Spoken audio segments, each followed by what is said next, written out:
Hello everyone, Grandma here. And Grandpa, happy Vlogmas.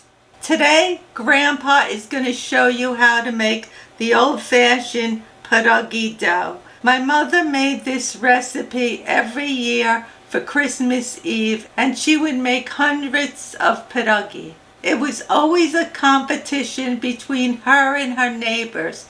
After they made the pierogis, they would call each other up and want to know how much each one of them would make.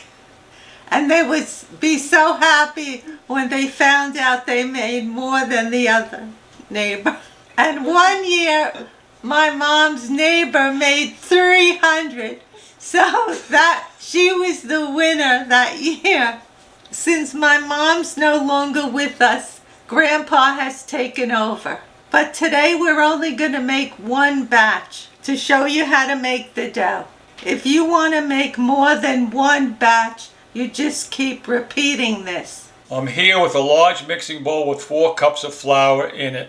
Now I have to make a well in the flour so I can put my ingredients in the well and then mix up the dough. First we're going to put our eggs in.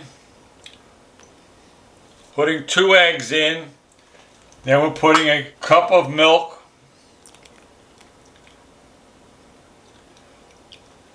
quarter cup of sour cream. This makes the dough very tender. I'm adding my butter into the mixture, half a stick of butter.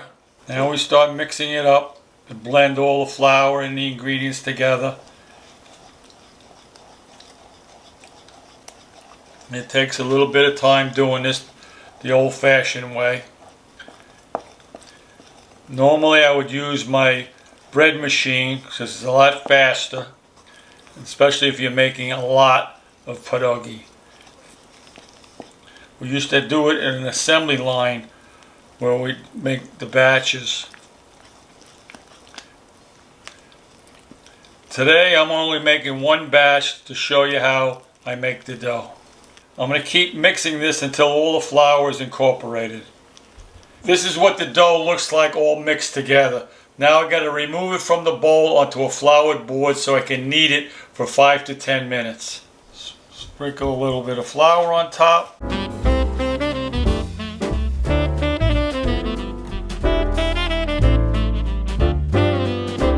When I use the bread machine mixes and kneads the dough for me so I don't have to get a workout over here. This is a very soft dough.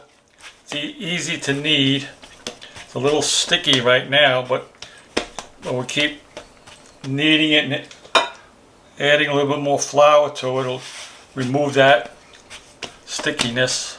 It's a very rich dough since it has butter, eggs, sour cream in it, all the ingredients.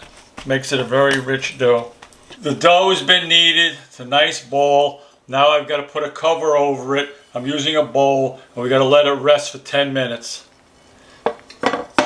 10 minutes is up. Now I'm removing the bowl from the top of the dough.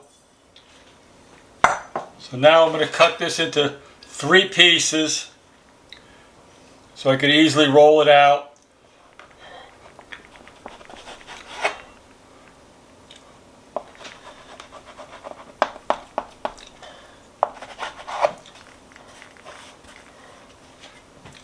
So now we're going to roll our dough out, pat it down a little bit, spreading it a little bit by hand, start rolling it out. And we want to roll it to about 1/8 of an inch thickness. Because we don't want to roll it too thin.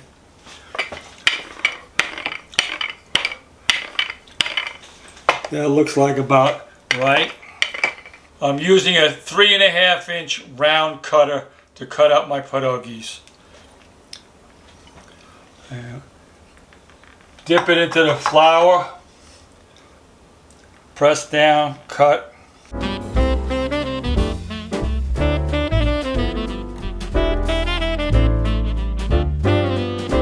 This is how easy it is to make the pierogi dough. and then cut out our pierogis.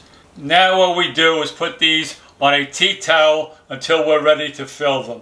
I'll have separate videos for the different fillings that we're going to be using. But right now, I just wanted to show you how to make the dough. So I'm going to continue rolling out the dough and cutting out the round pierogis. We just cut out 34 rounds of dough. The rounds of dough that I get depends upon the size of the cutter. I'm using a 3.5-inch cutter. If you use a smaller size cutter, you're going to get more pierogis. So on average, this makes about 3 dozen pierogis.